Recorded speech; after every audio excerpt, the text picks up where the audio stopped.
Welcome to our very first Superhero Hangout episode. You guys just watched the first two playthroughs where Spidey just took down Kingpin. I love it where video games start with a boss fight. My favorite memory is starting the game by fighting a boss is in Ultimate Spider-Man where you fight Venom. And don't worry, we will play that game way down the road, it'll take quite a bit of equipment to do that. But back to Kingpin. I love this version of Kingpin in the game, where it's based on the Daredevil show, and oh man, do I miss that Daredevil show. It was so good. And yeah, I love the aesthetics of Kingpin in this game, of the color purple, which represents very a royal color, and the samurai references, in which again harkens to Daredevil. And it was so awesome. And what he said before Spider-Man swung off is something that's going to remain particularly true to the rest of the game, is that Kingpin held criminals and wannabes in check, and that without him, the city will start to crumble. But you know what? Either way, Spidey made the right choice. So, I'll tell you this, my favorite comic books that pertain to Kingpin and Spider-Man is, my first one is Amazing Spider-Man number 50, the issue that has Spider-Man No More, where Peter Parker gave up being Spider-Man and threw his threw his costume in the trash can, and Kingpin comes up and just takes over as the crime boss, and Spider-Man comes back. So yeah, it's really cool, and man, I love John Romita Sr.'s art. Yeah, he and Stan Lee created Kingpin, and man, I just love their work on that. Just the way they worked on those Spider-Man issues together, and I love Romita's art, storytelling aesthetics, and just his inking. My heavens, can he ink! My second and third favorite comics pertaining to Kingpin and Spider-Man is in the Ultimate Spider-Man comics. And the first appearance of Kingpin, in which Spider-Man, Peter Parker, in which this takes immediately after where Spider-Man gets his powers, he faces the Green Goblin. But what's interesting is that Spider-Man, he links through in the criminal organization of where his Uncle Ben's killer was from. And he traced it back to Kingpin, and he's like, okay, this is personal, I'm gonna get you now. And he found that out from when he got his job at the Daily Bugle. Because in the Ultimate universe, instead of being a photographer, like in the normal universe and whatnot, he was a web designer. And, and he learned that the Bugle did stand up to Kingpin, but what happened is that as soon as they did, Kingpin bought quite a bit of their stocks as a warning of hey, if you come after me, I will come after you. So yeah, it's really interesting. And when Spider-Man first takes on the Kingpin, he gets his butt whooped. I mean, but first it wasn't from Kingpin himself. It was from Electro, and I love the joke in that issue in which when Kingpin turns to Electro, he accidentally calls him Elektra, and you're like, uh-oh. And then it's and Electro goes, boss, come on, I prefer the name Electro. And Kingpin's like, whatever, just do the job. And I'm like, whoo, not so bad. And so yeah, and again, Spidey got his butt whooped, and he was unmasked, thankfully. Kingpin only saw his face, didn't even know his name, and just threw him out the window of his skyscraper, and Spider-Man woke up and just like practically just barely made it of like sliding down the whole building, like just using his stickum powers.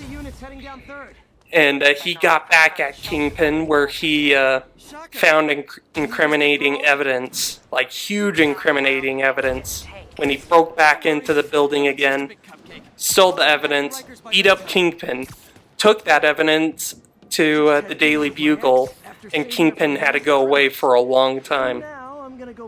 And then the third version that I mentioned was in Ultimate Nights, where Daredevil approached Spider-Man at his high school and said, you know, I'm putting together a team of heroes to take down the Kingpin. And Spider-Man joins the group, in which, at their first meeting, and it was Moon Knight, Daredevil, Iron Fist, Shang-Chi, who else was there? Moon Knight, Shang-Chi, Iron Fist, and Daredevil. Yeah, that's right.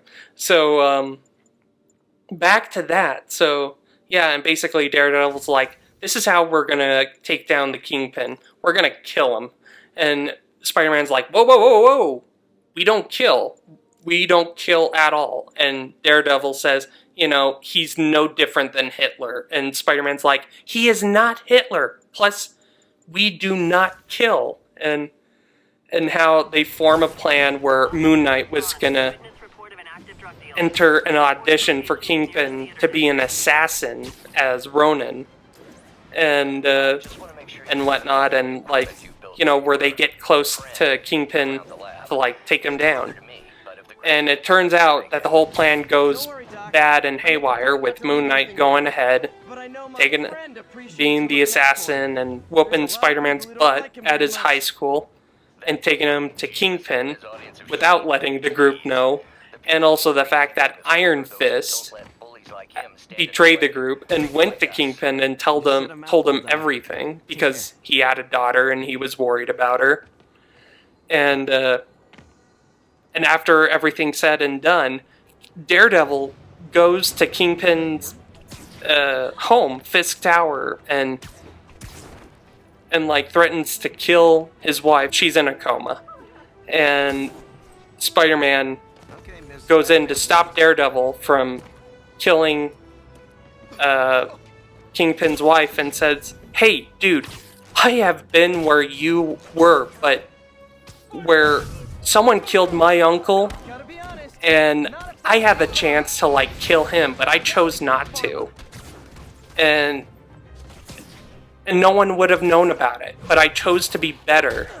We're superheroes, man. Snap out of it. And, you know, Daredevil listened, and, you know, and Spider-Man basically threatened Kingpin, saying, yeah, if you don't back off on us, I will sick Nick Fury on you. Because Nick Fury in this universe was basically kind of like Spider-Man's, like, godfather or something like that.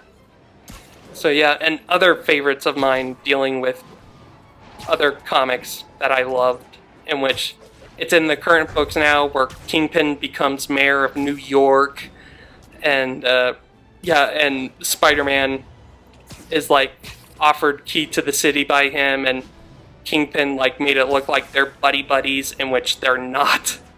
And that, like, totally caused a rift between Spider-Man and the rest of the superhero community. So, yeah. And another one, which, this is a book from the 80s of Spider-Man, where Spider-Man confronts Kingpin of what he did to Daredevil. Because, man, long story short, Kingpin got the identity of Daredevil and basically blew up his law firm and took everything that was basically his civilian identity. And Daredevil is basically a broken down hero and whatnot. And Spidey's like, you know, you've got quite a bit to answer for that. And Kingpin's like, okay, you're here, but what are you gonna do? Beat me up, web me up? The cops will just they won't come and just take me away to jail, because in their eyes I haven't done anything wrong. And I love that about this villain, because like with a character like Dr. Doom, of like, they're not criminals in the public eye. Sure, they've done things, but they haven't broken any laws out in the open, in which it makes it that much harder to take them down. So yeah, other stories I love, like Spider-Man Back in Black, in which this was around the time where after the first Civil War, where Spider-Man's identity is revealed, and Kingpin took advantage of that, hired a hitman, almost killed Aunt May, and Aunt May's in the hospital, and Spider-Man wears his black suit and like goes to beat the crap out of him at the prison that he's in, to teach him and all the criminals there a lesson, and like, don't screw with me. So yeah, I love the 90s cartoon where he was a major figure there in the series as like this constant evil that Spider-Man has to put up with, in which this evil kind of like also created like other villains, and through just like how evil this guy was. So, and also I love the prequel book to this game, in which it had a story with Kingpin and whatnot, and they adapted a Daredevil story for the book, and man, it's really good. And you know what? Basically, I love Spider-Man stories where the themes are very noir and normal, everyday settings, where Spider-Man's fighting real crime, in which I love how that was covered in the early Lee, Ditko, and Romita books. I just love that, like, seeing Spider-Man in a neighborhood, like, trying to get to his house, like, in which one time he lost his powers, and he's sneaking past, like, a fence, and whatever, and yeah, it's just really cool, and just seeing him like super sleuthing it. So yeah. So again, this is our very first episode of Super Hangout. Please like, comment, and subscribe to this channel. So on this channel, we will be playing video games, not just superhero games. And we will talk comic books and superheroes and sometimes pop cultures and what's on my mind. So for a while, the first game, so yeah, this channel will just only show for quite a bit Marvel Spider-Man, and then we'll move on to the next one, and that game will be like just the main thing for the while. And some of the games that we will be playing after Marvel Spider-Man is like Power Rangers Mega Battle, God of War, Batman Arkham Knight, and we will play the new Avengers game. And I'm really excited for that one. I can't wait to see that, especially hearing that Spider-Man's going to be in the game, in which, you know, and a lot of Xbox and PC gamers are not happy that it's a PlayStation exclusive, but you know what? I have faith, and I believe that Spider-Man later down the line will be made available for Xbox gamers and for PlayStation users. So that'll be available for everyone. It's just you know, just an exclusive of the first moment, but then they'll give the character over to everyone else. So yeah, and I can understand how some of you guys are worried about some of the M-rated games that I mentioned that I'm going to be playing on this channel, because this channel is pretty friendly. I like to think of it as a PG-13 channel, and don't worry, I will censor it as much as I can. Just, yeah, no F-bombs or really, really bad language. I'll take care of that. But anything that can be in a PG-13 movie, it'll stay. And the violence in the games, I won't censor that. And I will let you know ahead of time in a video and also in the thumbnail if this is a mature game. Just to give you a heads up. In the thumbnail and also at the beginning of the video. I'm gonna clear this up real quick.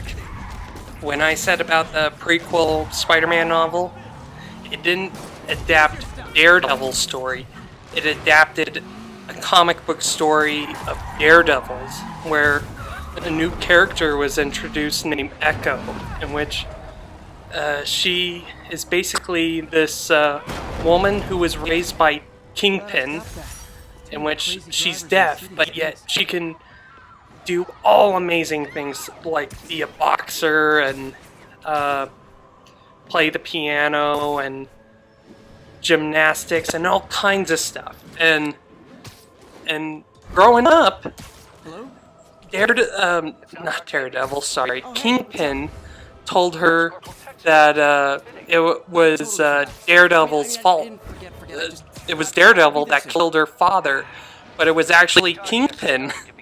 And when Kingpin killed her dad made Kingpin promise him that he'd take care of his little girl. So yeah, and in the prequel novel, instead of blaming Daredevil, she blamed the Kingpin said that Spider-Man killed her father. So yeah, and Echo is a superhero and whatnot. So yeah, it's really cool. You ought to check that out. So, also, back to the whole PS4 Spider-Man exclusivity on Marvel's Avengers. And I've heard from sources that, okay, not sources, but I've heard from like IGN that a guy from Crystal Dynamics said, you know what, the Spider-Man we have in our game is not Insomniac Spider-Man, that's a separate world. I don't buy that, because you know what, he is saying that just to make it a big surprise for everyone. I absolutely believe that Insomniac Spider-Man, the Spider-Man that's on right now, before your eyes, is going to be in Marvel's Avengers.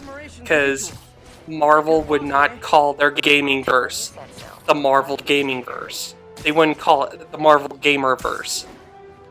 So yeah, there's a reason for that, and their gaming department is starting their own MCU. So yeah. And so, fingers crossed, or you know what, not fingers crossed, I believe I know. I understand starting on comic books, it's intimidating because the problem is,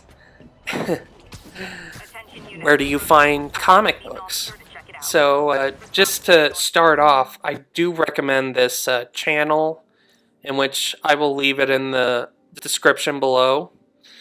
It's called Comic Storian, where this great, nice guy, he narrates comics and gives you the gist of it. So that way you can enjoy what he tells you, and yeah, it's fun. So that way you'll like it. So yeah. And also there's Marvel TLDR with Noah Sterling, in which they're recaps as well, in which they're pretty funny and great. So yeah. Oh, and want to give this word in today from our begrudging sponsor, J. Jonah Jameson from Just the Facts.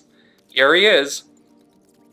My loyal listeners, brushheads they call themselves, though I've never quite understood why, will remember my warnings about the downright Orwellian crime monitoring system the city was installing. It's not operating. Why? Because someone came to their senses and realized they'd be violating civil liberties? Wrong! Because those incompetent bureaucrats built a network that crashes more often than a wino driving a bumper car. So your tax dollars got wasted, and there's nothing to show for it. It's about as close as you get to a happy ending in the real world, kids. I understand we have another low-information caller who thinks we're better off thanks to Spider-Man. Let's see if I can set her straight. You're on with J. Jonah Jameson. I just want to say that I've never seen Manhattan so safe and peaceful. Compare what it was like when Spider-Man first showed up to now. Okay, fair enough, I will. Then, we had police and firefighters doing a wonderful job. There was crime, sure, but nothing they couldn't handle. Of course, we do have things now we didn't have then. Maniacs who shoot electricity out of their eyes, walking piles of sand, Nazis made of bees! Didn't Spider-Man put all those guys in jail? You're missing the point! They didn't exist before he came along. At best, he attracts them. But I've often wondered if they're in cahoots. Wow, I've never actually heard anyone say cahoots before. Look, all I'm saying is, I'd hate to imagine what would have happened if all those guys showed up and Spider-Man wasn't here. Another lost cause. Gunbot. I've always been about the truth. When I was a reporter and a newspaper publisher, I printed it. But now as a broadcaster, I speak it. Sometimes it hurts. But it's my responsibility to bring it to you. And the truth is, the city is not quiet. It is not peaceful. It is a disaster waiting to happen. Threats roiling under the surface like a hungry shark just beneath the waterline. Don't let Spider-Man fool you. You are not safe. None of us are. Man, I don't know what's worse. This guy or having to listen to, like, Charlie Brown's mother and those cartoons. Wah, wah, wah, wah, wah. Sorry. Nothing against mothers. But yeah, back to comic books. For me, as a kid, I was really lucky because there was this great guy named Bruce that held his own comic book store. And his place was always welcoming, and he always welcomed me and my family. And he, seeing I was a kid, he gave me a special deal that new comics for me were $1 each. And back in the early 2000s, they were like $2, $2 to $3, $3 at max. But yeah, I thought that was so nice of him. And yeah, and just loved going through his 25-cent comic bins and whatnot. Yeah, he even hanged up a drawing I did of like Spider-Man and Venom fighting, and yeah, he meant a lot to me. And it was really sad to see his store go. So yeah, you know, because of the quarantine and the coronavirus, comics took a big hit just not so long ago. And you know, again, people adapt, like the stores adapt to like doing curbside service. And I want to say I love comic book stores and all that and think they're great, but you know, I feel like they all do not live up to the standard that Bruce does.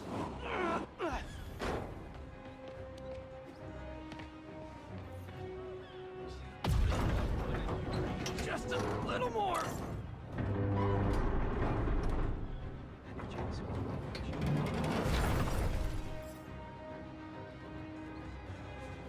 Victims are out of danger. Just let the EMTs do their job now.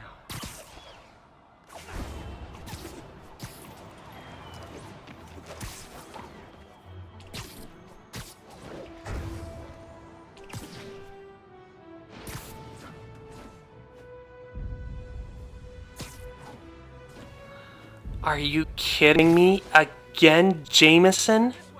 Ugh, fine.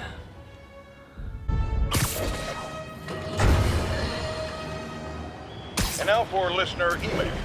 May from Queens writes, "You're so full of anger and I wish you'd get help managing it. It's terrible for your health." Now I know she speaks from a place of concern, but this is a common misconception that I have to correct. I'm not full of anger. I'm full of love. I call out injustice, corruption, and crimes against humanity because I adore this city. And I want it to be better. What you hear in my voice is love. Nothing but love. Oh, you know what, Jameson? Eat my shorts. Hey, Jameson. Hitler called. He wants his mustache back. So, my expectations of when I started this channel, I expected it to like be easy and whatnot and just flow through. It has been pretty easy, but there have been times where it's been hard, and I really do respect my fellow YouTubers of what they do. And speaking of which, go check out What Topic Media in the description. He's a cool guy. You'll like him. He's awesome. So yeah, back to that, and you know, and here, and I know I'm a really good Spider-Man gamer, and yeah, that's pride, both good and bad term on me of whenever I say that, but yeah, I know I am, but I've checked online, and man, there are some really good players of the Spider-Man game, just watching them how they play, and I tried imitating them, but there are things that I can pick up and learn easily, but you know what? I just can't be like them. I just have to stay true to me and just follow me what I do and my bliss. In which, that's the lesson from like Spider-Man Into the Spider-Verse for Miles. Of like, just be you. And man, I love that movie. And you know, keep these wannabe pushers in check. and I learned Wait, what's that feeling?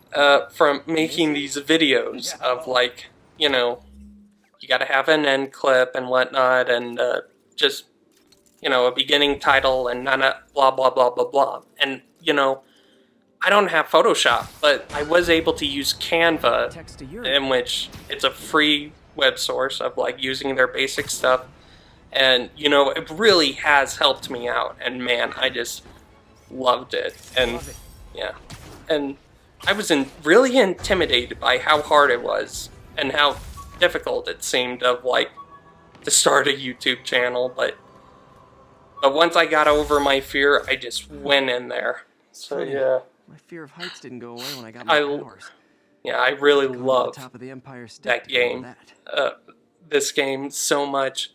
And I like, yeah, have you ever like avoided something that you've always wanted to do or needed to do out of fear?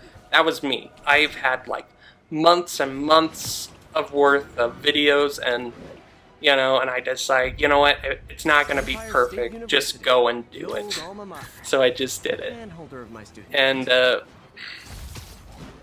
for my first video that I made, when I had it all ready, I noticed, because YouTube, they have terms and conditions of like, you know, don't take from other people of like copyright stuff, and you know, and I didn't, but there's this thing where in the first video that I posted, it has a song in there, and it's from the game, and it says partially blocked and all that, and I was like, and I was worried, and after messing around and trying to tweak it, and then I just gave up and just left it at after it was and looked at it and realized, you know what, looked from others that it's not so bad.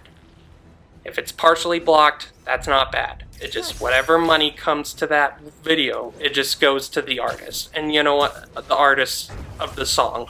And you know what, I'm okay with that, because, you know, they deserve it. That awesome rock group that did the song for the game. They rock. I have their song on my, War Biplanes, that, what they're called. I have them in my iPod. But yeah, they're really cool. They deserve it, so yeah, whatever. Plus, I remember, like, when I was, like, way earlier, going surfing on YouTube and was watching a gaming walkthrough, and suddenly it was muted, and basically it was the same story of like, you know, partially blocked, and the gamer, the YouTube creator just muted the part where the song was played, and I'm like, that's not fun, and that's not fair, and I knew that if I blocked the song to you guys, that would like really mess with the experience of watching the video. So yeah. But yeah, so the more I learned on and on, it just got easier of making these videos and whatnot. So yeah, and I've just taken a lesson where I've read this book and heard of it, called The One Thing, where you just focus on one thing to improve. It's basically the 20-80 rule, in which 20% of your efforts that you put in and focus on, you get 80% of it. So yeah, I've learned just keep on working and just put in like one thing to like improve the channel, and yeah, that's what I'm doing.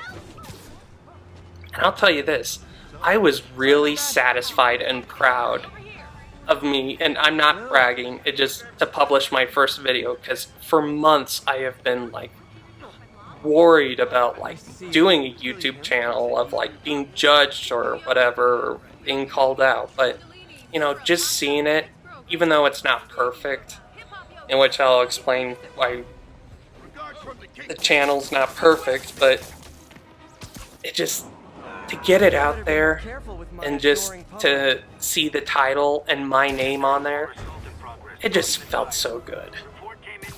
So yeah, and now for why my channel is flawed is that, well, I only have it on 720 resolution of the video. That's because that, well, I don't have an Elgato. All I have is a thumb drive to like download like clips that I get from my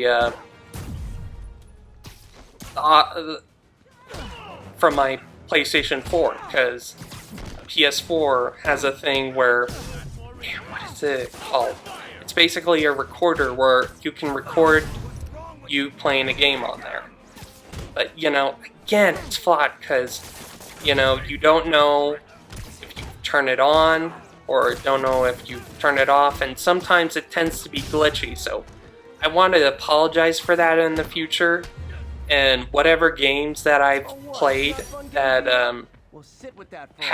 that I use this flawed tech, I will come back to the games that I played later down the line in the future when I get an Elgato and whatnot.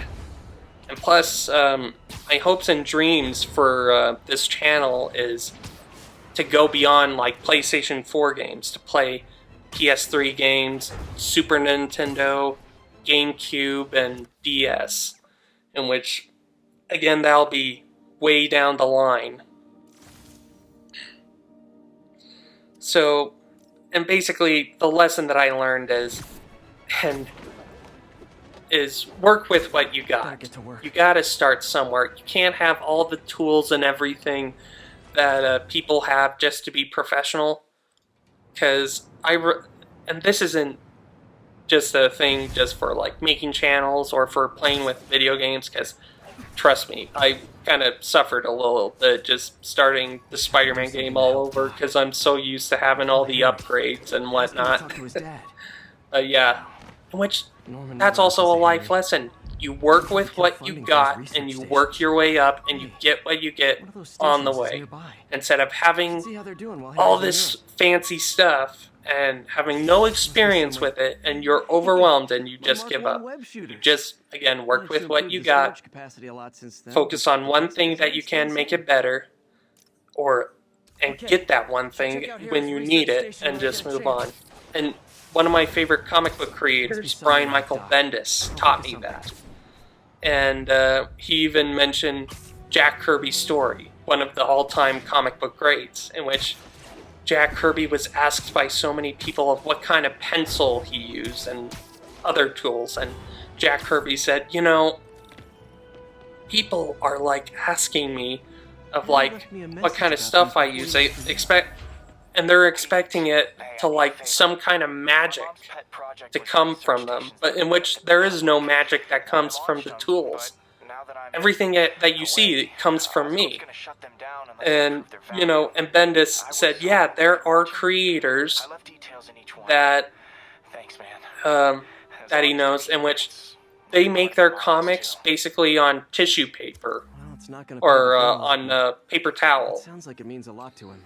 or napkin or whatever. So basically, you just take what you got and move up. I like to think of it like being Iron Man.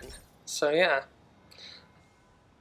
So I hope this channel will also get you guys into comic books and superheroes to help you, to educate you, because I remember what it was like for me when I was a kid starting out in comics, just having to learn the rules the hard way, and of like just how easily confused it is and ins and outs and whatnot. So yeah. Also, another hope is I want to share myself with you all, and I love expressing myself and sharing my, passions and whatnot, and just to connect with you guys, especially during this time. And I do hope that this channel does help you guys out during this tough time. So yeah.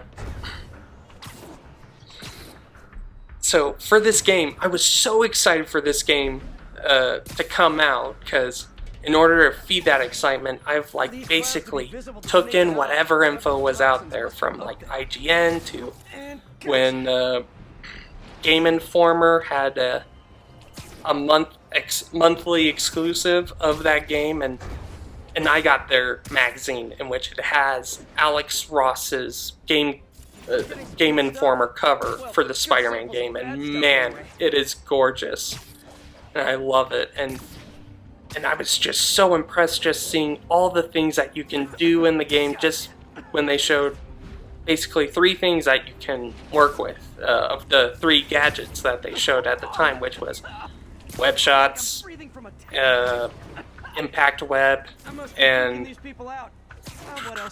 web bombs, and just, oh, and one more, trip mine web. And I just love seeing like all the things that you can do with them, just how sandboxy it is, and how you can fight them from the air and whatnot, and just you bounce off them, because basically that's what Spider-Man is. He's basically a bouncing ball that bounces off of bad guys and things. So yeah, it's really cool. Yeah, Spider-Man is an acrobatic character, and he's an I can't say it. He's an improvisational character, where he's like at the peak of his career in this game. So yeah. Perfect. I wanted to thank Insomniac Games for making this game, and also for Marvel Games as well. I'm grateful for all the people that put their heart and soul into making this game. And I'm grateful for Brian Intihar for his creative vision, because man, this game is literally a love letter. And I'm grateful for the mindset that they had of making this game, in which it was basically the lesson that Stan Lee taught us from making comics, in which he emphasized on human and superhuman. And basically, Spider-Man and Peter Parker are interconnected, of what one side of the character does affects the other side. And the best Spider-Man stories are when those 2 worlds collide. And I watched a gamers conference where creative director Brian Intihar talked about how he made the game. And what impressed me was how they approached the story, and where each act is a paragraph of what the story is.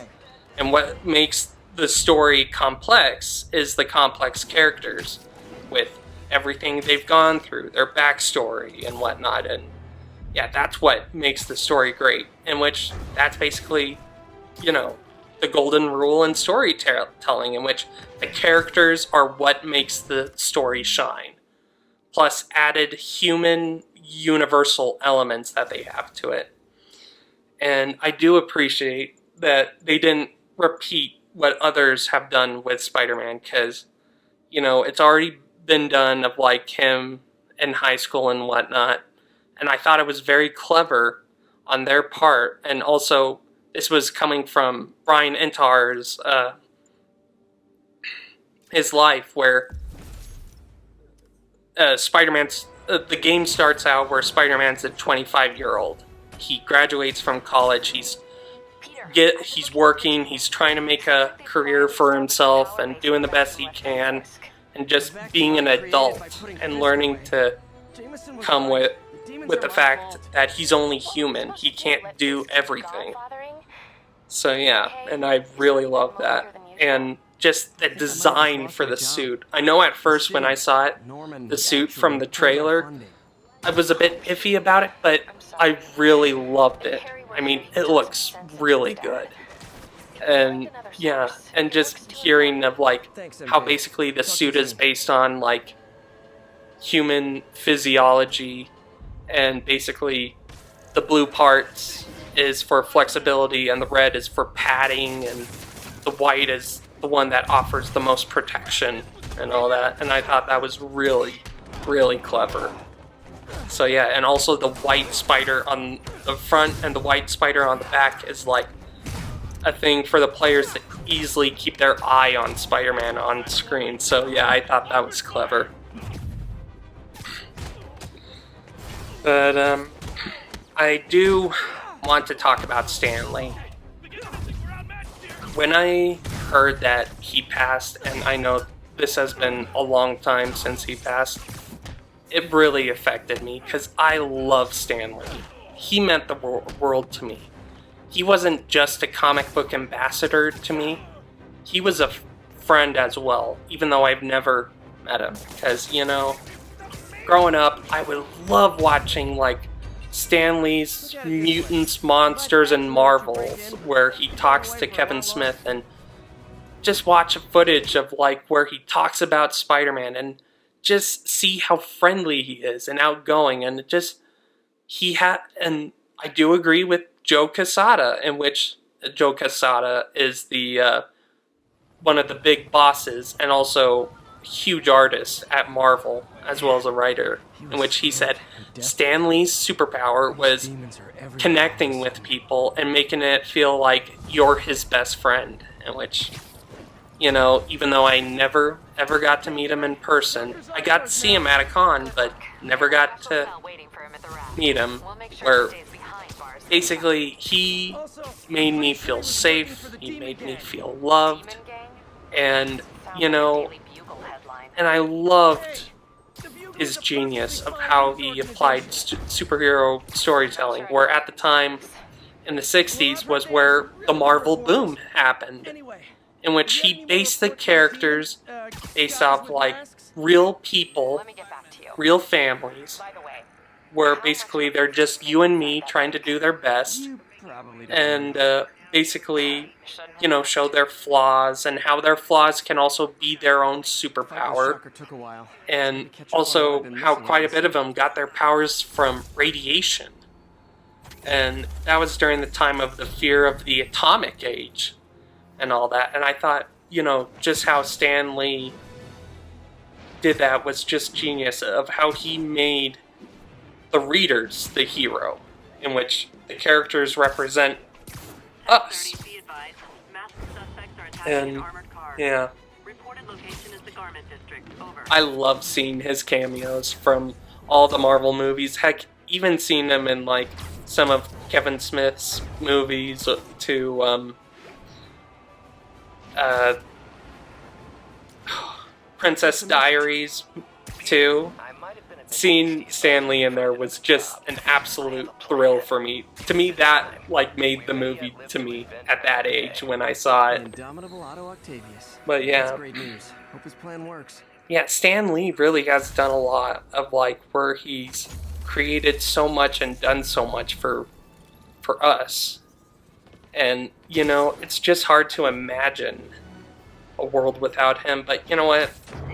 And I've learned this because I've lost loved ones recently, is that they're not really gone. They're still here with us.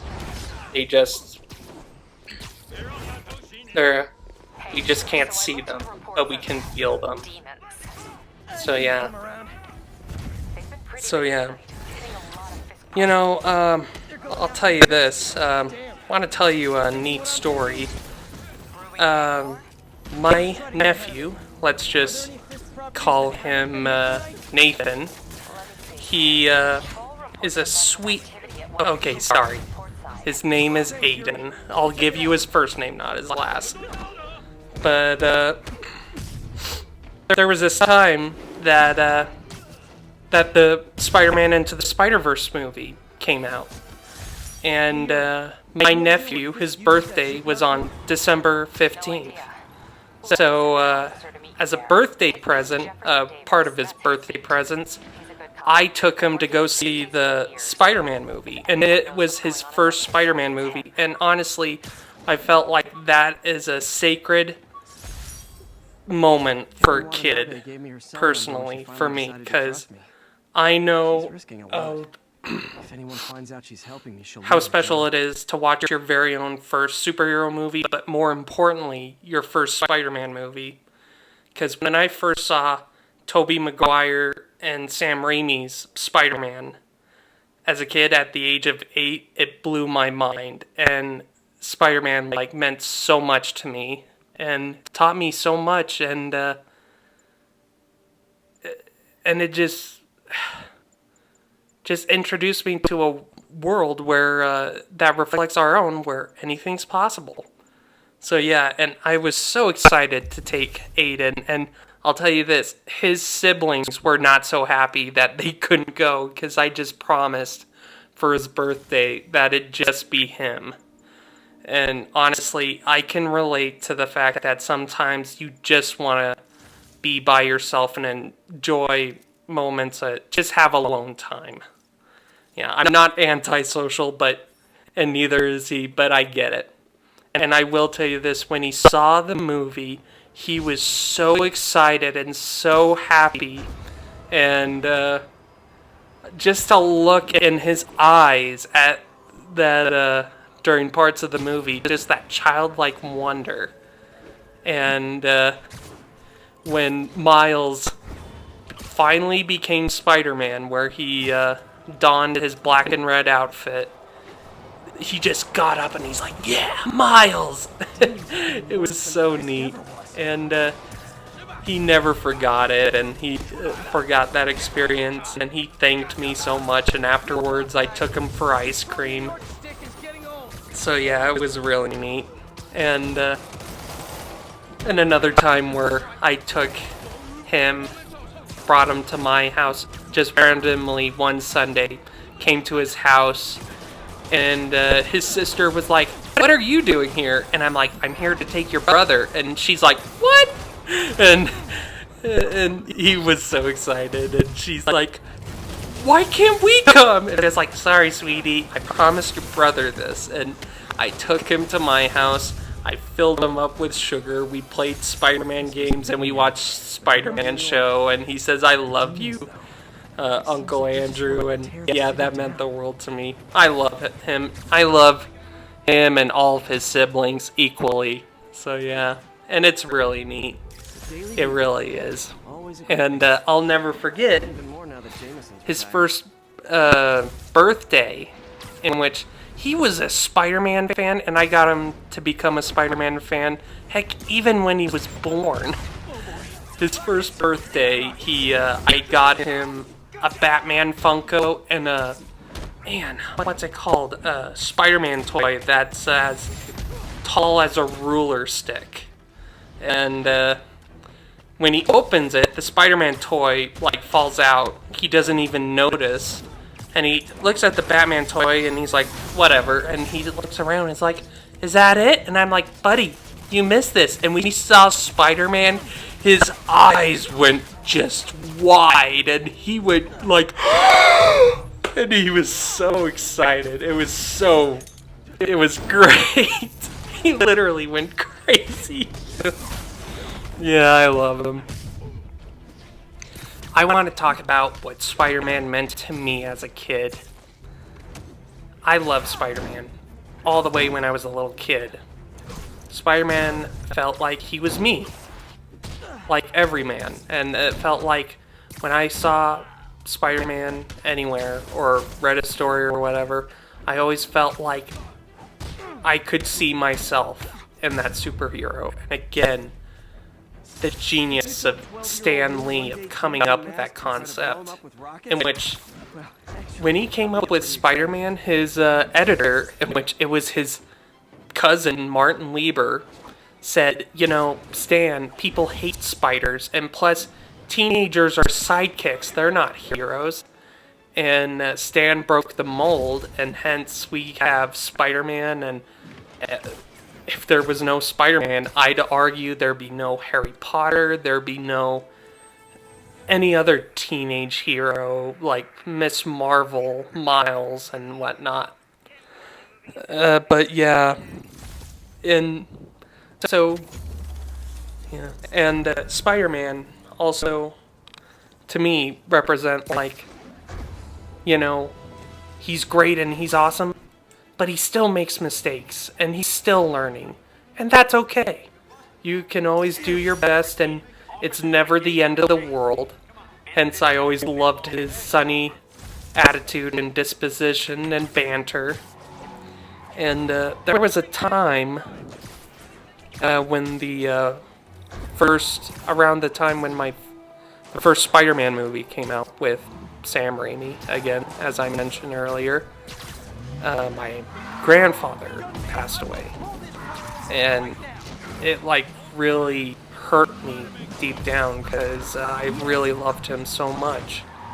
And when I saw the movie, it just comforted me, just seeing his origin and seeing it was like Spider-Man's way of saying, it's okay. I know what you've been through. I've been there too. It'll get better from here. Trust me. And that's what the power of superheroes and comic books do. And all that. And just basically, Spider-Man was basically, to me as a kid, and even now, a promise of a better tomorrow. Because I remember that there was a saying by George Lucas that said, kids need these stories of hope, because they need hope in this life.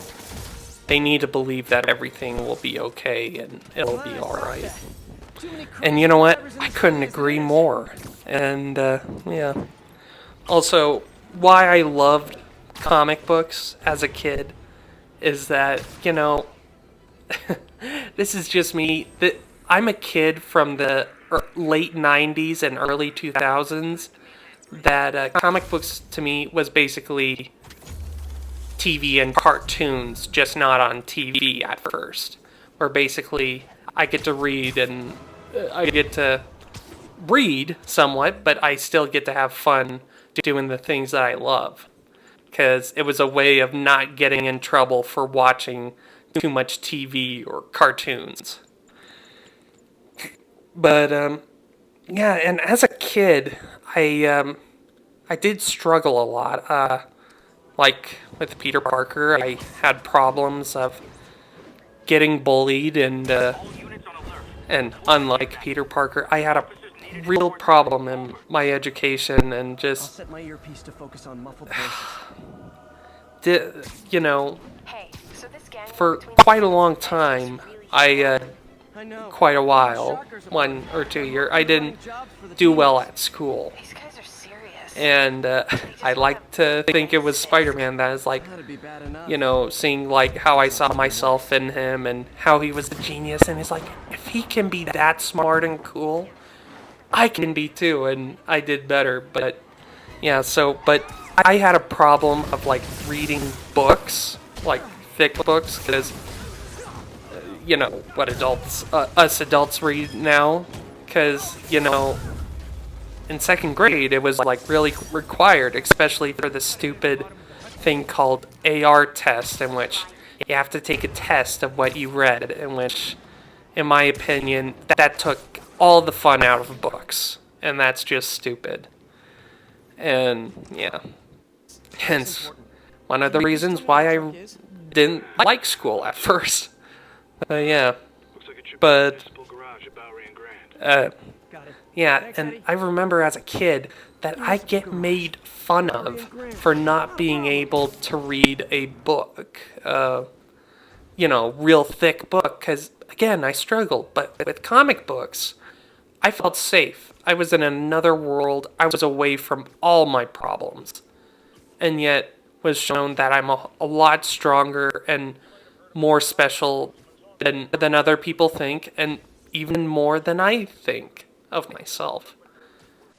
Did with his comic book store, because there are comic book stores in which, and I've been to, where they're not that welcoming, where it looks like I forgot who mentioned this, but oh yeah, it was Todd McFarlane. He says they look like bad tattoo parlors. In which I do agree, in which they look very dark and all that, doesn't look very welcoming. And I remember in the past they would play like metal music or whatever. There are workers there, or even managers, who just didn't care as much, that they treated the work, no, not the work, treated customers as if like, like whatever, or, take advantage of them. But, yeah, I mean, again, to have a successful comic book store, you've got to have, like, one, you got to have those plastic protector for those comics. I remember there was this one store that I stopped going to because they stopped doing that for their comics. And quite a bit of their comics looked like torn out or whatever, or rattled up. It looked a lot like going to Barnes and Noble, and you know what? I just hate that. And another cardinal sin of comic book stores is if, again, just like being like whatever attitude to them and taking advantage of the customers. Because there was one time, and I saw this, where a comic book store owner and his son, they were out smoking in the parking lot while reading some of their products in their car. And they went back, threw their cigarettes away, and put the comic book products back on shelf. That's a big no-no. And another one is where they would do this from time to time, where their comic book holds would get so big, and and again, the box that they hold it in, I'm like, it wasn't big enough to hold as many customers that they had. But they would just get rid of the holds, put the books away, or sell them away without the customer. And, that was another reason why I left that store. And I thought that was, like, totally unprofessional. So, yeah. And plus, it's hard. And I'll admit, it's hard for comic book stores because, one, you got to educate the public. Two, selling just comic books is hard. Which I think, and Todd McFarlane mentioned this, he was right. That comic books will still thrive, but they probably will do just fine if they're in a pop culture store. And I came across one at my local mall in which they had video games, movies, statues, Funkos, whatever, and they had comic books in the back. And I thought, you know what? And I do agree, that's a smart way to keep comic books alive, because comic books in the 90s were booming, making millions of dollars for just one issue. But again, it was quite a bit of it was the speculators market. But they'll figure it out. I hope they do. I want comic books to be back to where, and I'm trying not to discourage you. This is just me ranting. But that comic books are very expensive, where some of them are, you're lucky to get them at $3, $2.99, basically around $3. And the most expensive that they'll have is where it's $4.99, basically $5. And, I think, and again, Todd McFarlane and so many other creators, again, said they need to bring the price down on comic books. They honestly really do. Because, because it's hard for us comic book customers to catch up on all of our comics, to buy more stuff. Because for me as a kid, it was really easy. Granted, I had that $1 deal, but still, where I just love that. I love the memories of like getting a huge stack of comics and coming out from a store in which I only spent like $5. And plus, same manager that I mentioned earlier, I heard that he had a temper problem, and to be honest, it wasn't long until I left that store because I didn't feel very safe at his store. And plus, he fired his guy. That was so nice. His name was Perry. That he even fought for my hold and everyone else's holds. He fought for us, in which the manager just threw away just to, say, what you done was wrong. This isn't fair to the customers. Because they give us their hard-earned money. And honestly, I think, especially comic book industries, they need to remember that money we give to these comics are our hard-earned money. And we like to buy more versus, buy sparingly. And again, I'll teach you techniques and things that I've learned when I bought my comics in the past. Oh, are you kidding me? Ugh. We gotta give more screen time, more time for that skinflint Jameson. So please bear in mind, folks. I'm sorry. Here he is. Demons need a vacation or something. Folks, I have to once again defend myself against the spurious claims from McDonald Mac Gargan, aka the Scorpion. Yes, as I fully disclosed, I bankrolled the experiment that gave him superior strength, speed, and that unsightly cyborg tail. The idea was to create an anti-Spider-Man who is not a threat and stops menaces. I had no idea he was crazy. Do you think his resume said psycho with a poisoning fetish? His lawsuit is a transparent attempt to reduce his sentence at the raft by placing the blame for his deeds on me. And that is one package J. Jonah Jameson refuses. Yeah, enough said. See you around, folks.